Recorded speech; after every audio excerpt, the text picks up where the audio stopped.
welcome to another Design Clips here at W+9. This is Dawn Woolslegel, and today I am introducing one of our newest stamp sets. This is Kind Soul. It is a large border floral, and it will be releasing on March 5th, 2017. This is also part of a blog hop for Kathy Rakusen's 30-day coloring challenge over at thedailymarker.com. This is a great challenge where she encourages us to color for 5-10 minutes every day, and it's open for everyone to participate. So this is the stamp set I'll be using today, and this is, like I said, Kind Soul. It's a large border floral. Here you can see it's very generously sized at 6 inches long, and it features anemones and petunias. There's also a companion die, but I'm not going to be using that today. I'm just going to be using the stamp set itself. Here you can see it's gorgeous in bold colors, but I wanted to show you how to do some no-line watercoloring and do something soft and ethereal. I'll be using the Fabriano hot pressed watercolor paper. This is a 5x7 pad. It's on a block, so it's gummed on all 4 sides, but the corner's loose.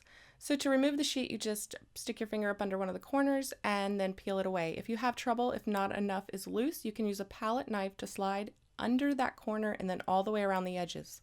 As I mentioned, we'll be doing no-line watercoloring, and we're working on hot press paper, so I won't be using a lot of water, so there's no need to do any taping down.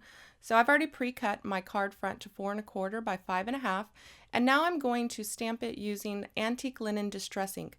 This is perfect because it's very light and it's water soluble, so it will pretty much disappear if you use bolder colors. However, we're using very soft colors, so it will show, but it works very well with this. I've pulled out some brushes, a number 6 round, a number 5 round, and a number 2 round, just in case, but actually I only end up using the number 5 round for the entire piece. I get a lot of questions about how to paint white flowers, so I thought we would focus on that. Now, when you look at white flowers, and this is always good, pull up a reference photo and really look at it. White flowers actually have color in them. Here you can see there's some green. Over here there's some purple, which is actually the reflection of those stamen onto the white petals. You can see some cream in that one above. This one actually has a lot of green. Here you can see some blues and some purples as well. Don't shade your white flowers with just gray. They will look dull and lifeless. Whatever colors are around them, the light will reflect that color onto the white petal. So don't be afraid to use some of the colors that are in your piece around that flower. Reflect that color in there. Now I will be using traditional watercolors, and you can see here I've got a very dirty palette. And actually I will mostly end up using just this residual color that's left over from previous paintings that I've done. Again, I'm using very little water, which means I don't need as much pigment. So I thought we would paint the petunias white because painting these petunias is actually very, very simple technique, and I posted on Instagram a picture or a video of this, and a lot of you wanted to see it slower. So I'm going to do this in real time, and I'm going to try not to hold you guys hostage forever, but I did work on this piece for, I think the entire thing took me about an hour. But I'm going to show you the important parts in real time, and then I will turn off the video at some point and then come back. So to start off, I'm going to pre-wet the entire flower, and I'm not using a lot of water. If I was using cold press, if you've taken my online card classes, if you've taken my class at onlinecardclasses.com, it's Watercolor for Card Makers, Intermediate Techniques. I work a lot on cold press. Cold press holds a lot more water than hot pressed paper does. So here I'm using a very little amount of water. So I just pre-wet the surface, and then I drop pigment at the center of the flower and then at the edge of the petal. And then I rinse my brush off, and I come back with just clear water, and I connect those 2 areas where I laid pigment. So I'm pushing that pigment around a little, but I am not filling in the entire thing. I'm leaving some white gaps. That's fine. And you'll notice here also, I wanted to show you some of the colors that are great for doing white. Some of this like grayish, greenish blue, some of those lavenders are almost dirty, for lack of a better term, kind of shaded colors. I know there's a artistic term for this, and it is escaping me right now. Muted colors. Yes. Okay. So back to the flower. It's going to look like a mess. It's going to look horrible, and you're going to be tempted to keep working at it. Don't do it. Drop your color, suggest where you want it to go, and then leave it. For the centers of the flowers, I wet the middle area, dropped the color in, and let it flow into the other wet areas. That's it. I'm not manipulating it too much.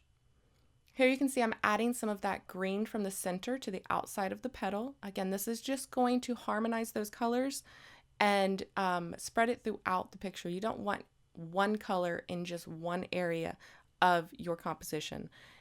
It will stick out like a sore thumb. My rule is if I use a color one time in a painting, I try to use it at least 2 other times in the painting somewhere else, and that's just to harmonize it. So here we go. We're back on to painting the white flower. Here's the step I was telling you about. Just putting a light wash of water over the entire flower. I'm not doing this petal by petal because a petunia is actually, it's kind of all one big petal. I drop my pigment in the center on one side and at the edges of the petal on the other side. And then I will use a clean brush that is just damp to spread that color around. I'm not spreading it all around. I'm kind of connecting the two. So color at the edge, color in the center, and then connect them. Again, this looks like nothing special right now. Actually, it looks kind of ugly. And if you are too premature, you're going to keep trying to work that first flower. You're going to be like, that's ugly. You're going to keep trying to do something to it. Trust me, leave it alone. Just don't mess with it. Let it dry. Watercolor always looks horrible until it looks good. We're going to work all of these elements to the same level of completion at one time and then come back and add more layers of detail. So we're going to work in stages. While this is still wet, I am going to deepen up the centers of each of these flowers just a bit. And I'm doing that by dropping in a thicker concentration of sap green just into the very center and letting the water carry it. Anywhere that my paper is dried, I will help move it just a bit until it catches a more wet area of the paper and starts to move on its own.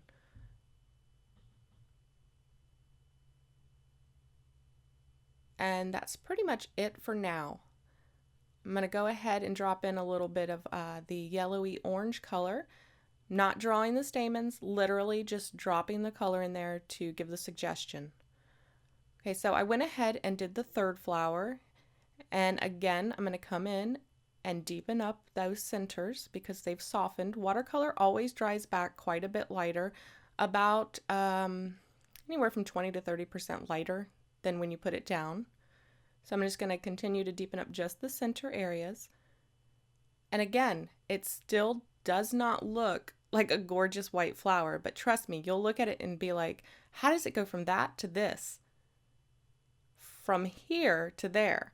So it amazes me every time because I look back at the process and I can't believe that it started like that. I mean, I forget that it ever looked that bad because once you add all of the color around it, it really makes sense. Even though on its own, it may not look like much to talk about.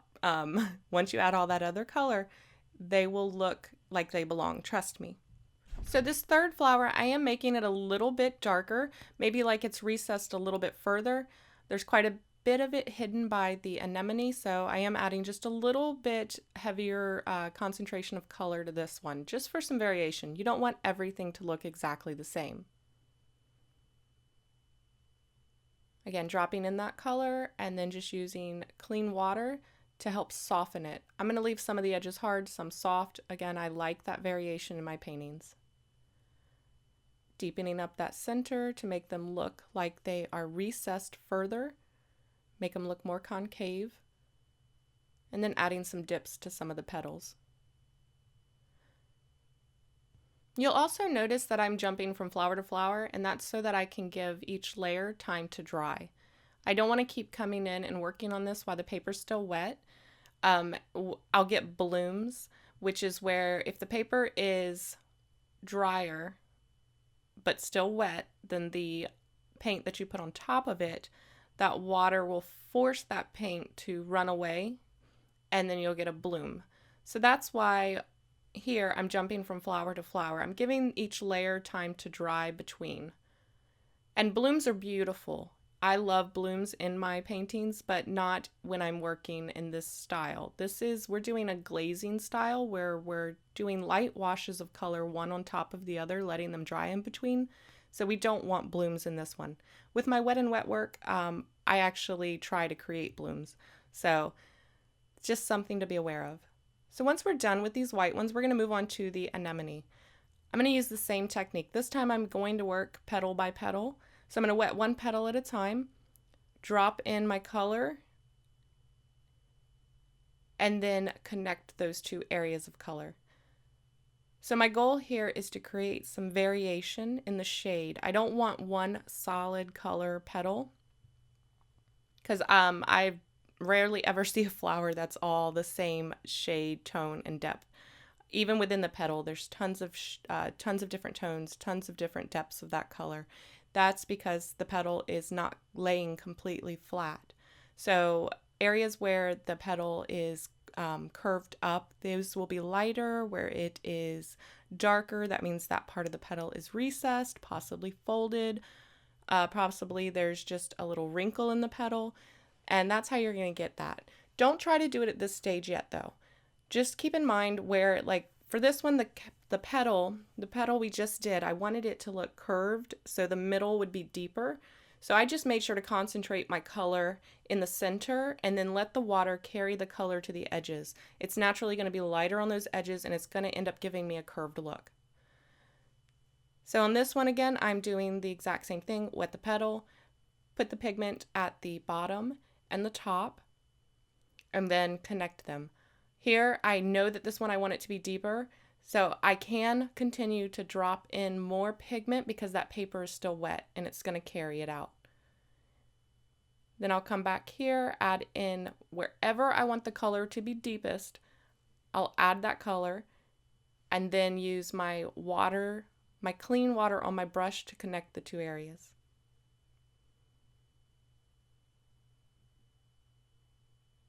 I'm not worried about leaving white gaps. I think it makes it interesting. So I just kind of loosely connect them. Even if the edge looks too hard right now, it will dry back softer, and it will continue to slowly move with that water, so it will soften out.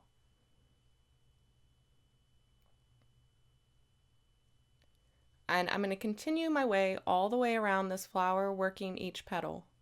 Once I get those center petals done, I'm going to let them dry, and then I will start working on the center of the flower.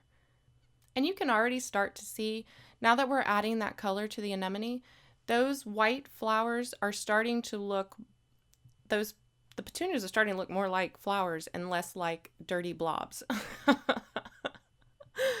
Oh, it kills me. Yeah, I told you, just leave it alone and it's kind of like it'll grow on you. This is why I love watercolor so much. I have a tendency to be a perfectionist, which is strange because I have zero patience. But you put a pencil in my hand and I am going to try to make it look as detailed and realistic as possible because I think there's just something about that small little point and the fact that you can get all that detail that it just makes me, I don't know.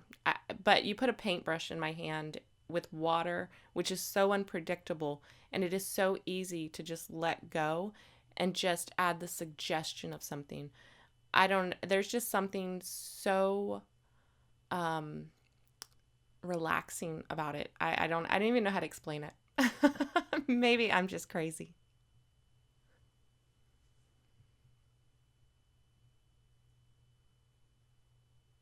I'll show you one more petal and then we will move on to the center.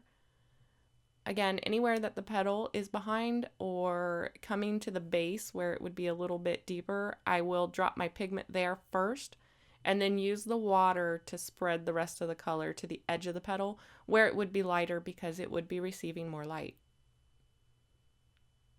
While the paper is still wet, I can drop in more color. But once that paper starts to dry, you do not want to drop in any more color. You want to leave it alone and let it completely dry. So the centers of anemones, I've seen several. I've seen green centers, yellow centers, purple, black. This one, I wanted to keep everything very soft and ethereal, like I mentioned. So I'm going to do a more of a greeny, yellowy green center. This is where you can really get creative. Do not try to completely draw in every little stamen. Again, just give the suggestion, the indication of the stamen. So here I've wet the entire center, and now I'm starting to drop the pigment into the center. You'll notice that I'm using little dotting motions to drop the pigment instead of just brushing and filling in the whole thing. That's because I don't want one solid, even shade of color. The centers of these anemones are actually, they're almost like fuzzy, like a bunch of little tiny ones in the center, and they're actually dome shaped. So I want to create that illusion of the dome shape, which means I need to have lighter on the top, or at least on one side, and a little darker on the other to create that rounded dome. And that's what I'm doing here. I'm just dropping in my green, coming back, dropping in some yellow, which will end up being more of my highlight, picking up a stronger concentration of the green, which means I have more pigment and less water in my brush. And then again, just doing that dotting motion to drop that pigment into the areas that are already wet. I want this to soften. And then I will add some to the outer edge as well. And again, this is just to very loosely indicate those little stamen tips. I'm not trying to finish this up all in one pass. I'm not going to get too detailed. This is just my base layer. We'll come back and add more layers of color. We'll use the exact same technique, but once this is dry, those layers will be deeper and darker. They won't continue to blend and spread because the paper is wet. That layer underneath is completely dry now, and anything I put on top of it will not mix with that lower layer, which is why I am using traditional watercolor instead of distress ink. Distress inks, if we get them wet again, they'll reactivate and create those blooms or those water spots. But since this is traditional watercolor, once that layer dries, it's stable. I can then come on paint on top of it to add my details. So now I have finished up all of the rest of the images. Now you'll notice that those white flowers look so much better now, right? I did not do anything else to them yet. You can go back and look and compare. They're exactly the same, but because we have all that color around them now, they just look right. Plus, everything here has been completed to the same level of completion like I talked about before, so I could stop right now. And truth be told, this is where I would normally stop. I don't worry about trying to get in too much detail with shading and shadows, but I know some of you really like that. You want to take it to a little bit more realistic look, a little more depth, and so I'll show you how we do that. So this is 100% completely dry. Now I can come in and re-wet an area. Anywhere I want to add color, I can re-wet it, and now I can start dropping in another layer of the exact same color that we used before, but it's going to be a little darker this time because we've put 2 layers of that transparent color on top of each other, so now it is a shade darker. And again, it's very, very subtle, and the camera is barely picking it up here, but in real life you can really see it, but it is still distinguishable. This now has a little heavier shadow on it because the other petal is laying on top of it. And again, err on the lighter side. Always err on the lighter side because we can continue to add layer after layer as long as we let them dry in between. We can keep adding layers and they will not turn muddy or dirty looking. They'll stay crisp and clean and fresh looking. So look for areas where you might want to add some more shadow. Right here, it looks like there's a little gap right here. So I'm just going to pick up some more of that pink, add in a little bit more depth right there. Automatically, bam, separated those 2 petals, and it looks like it's one on top of the other. Also, look at the way that the petals are curving up. We've already done a light wash of pink on those. I want to add that lower shadow. the bottom shadow where it would be curling up. So I've re-wet just the edge of that petal, and now I'm just going to drop the littlest bit of that color, that same color, on top. I'm going to let the water carry it, and now we're getting an even more rounded effect. It looks like the shadow on the bottom of the petal, and then it gets lighter as it curves up. You can pull this up just a little bit higher if you want to make it look like it's wrinkled. And you can do the same thing anywhere else that you feel you want to add a little bit more detail, a little more shadow, a little more separation. Again, this is totally optional. And this is also the point where you can mess up. If you forget to re-wet an area, your paint is going to stain your paper.